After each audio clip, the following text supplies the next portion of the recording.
বাংলাদেশের ইতিহাসে প্রথমবার এক প্রাক্তন প্রধানমন্ত্রীকে দেওয়া হলো মৃত্যুদণ্ড। হ্যাঁ, কথা হচ্ছে বাংলাদেশের দীর্ঘদিনের ক্ষমতাধরা নেতা শেখ হাসিনাকে ঘিরে। কিন্তু কিভাবে হাসির রাজনীতিতে পৌঁছে গেল ফাঁসির দ্বারপ্রান্তে? আজকের ভিডিওতে এই অবিশ্বাস্য অধ্যায় সম্পূর্ণ বিশ্লেষণ করব। 17 নভেম্বর বাংলাদেশের আন্তর্জাতিক অপরাধ ট্রাইব্যুনাল ঘোষণা করল ঐতিহাসিক রায়।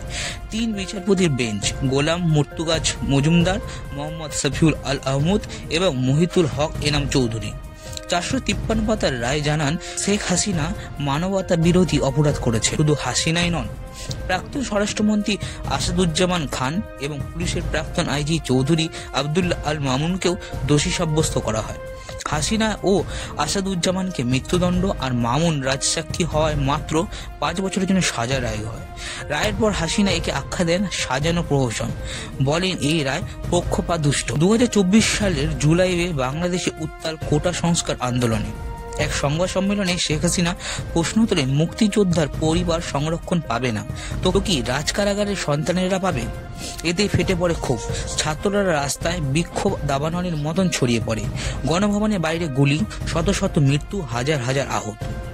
পরিস্থিতি নিয়ন্ত্রণে বাইরে গেলে 2024 সালের 5ই আগস্ট হাসিনা দেশ ত্যাগ করেন, ইস্তফা দেন প্রধানমন্ত্রীর পদ থেকেও। ক্ষমতায় আসেন নোবেল জয়ী অর্থনীতিবিদ ইউনূস নেতৃত্বাধীন অন্তর্বর্তী সরকার। তারপর শুরু হয় হাসিনার বিরুদ্ধে আন্তর্জাতিক ট্রাইব্যুনালের মামলা। মোট 5টি অভিযোগ, এর মধ্যে 3টি দোষী সাব্যস্ত হন শেখ হাসিনা। প্রথমত, উস্কানিমূলক মন্তব্য ও গণহত্যার অভিযোগ।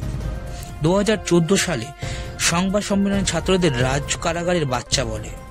এই পর আইন শৃঙ্খলা বাহিনী ব্যাপক হামলা। অভিযোগ অনুযায়ী 1400 ছাত্র জনতার মৃত্যু, 25,000-এর বেশি আহত, হেলিকপ্টার, ড্রোন, প্রাণঘাতী অস্ত্র ব্যবহারের নির্দেশ। অভিযোগ, সরাসরি হাসিনা দেওয়া নির্দেশে অডিও ক্লিপে শোনা গেছে সেই নির্দেশ কার্যকর করেন স্বরাষ্ট্রমন্ত্রী ও আইজি। রংপুরের ছাত্রবাবু সাইদুক হত্যার নির্দেশ। গুলিতে মৃত্যু যেখানে দায়ী করা হয় 3 জনকে। ঢাকার চানখারপুলে 6 জনকে গুলি করে হত্যা, আশুলিয়ার 6 জনকে জীবন্ত পুড়িয়ে মারা। সুতরাং সুপিরিয়র রেসপন্সিবিলিটি অর্থাৎ সর্বোচ্চ দায় হাসিনার। প্রসিকিউশনে বক্তব্য, হাসিনা ও আসাদুজ্জামান যেহেতু পলাতক তাই আপিল করতে পারবেন না।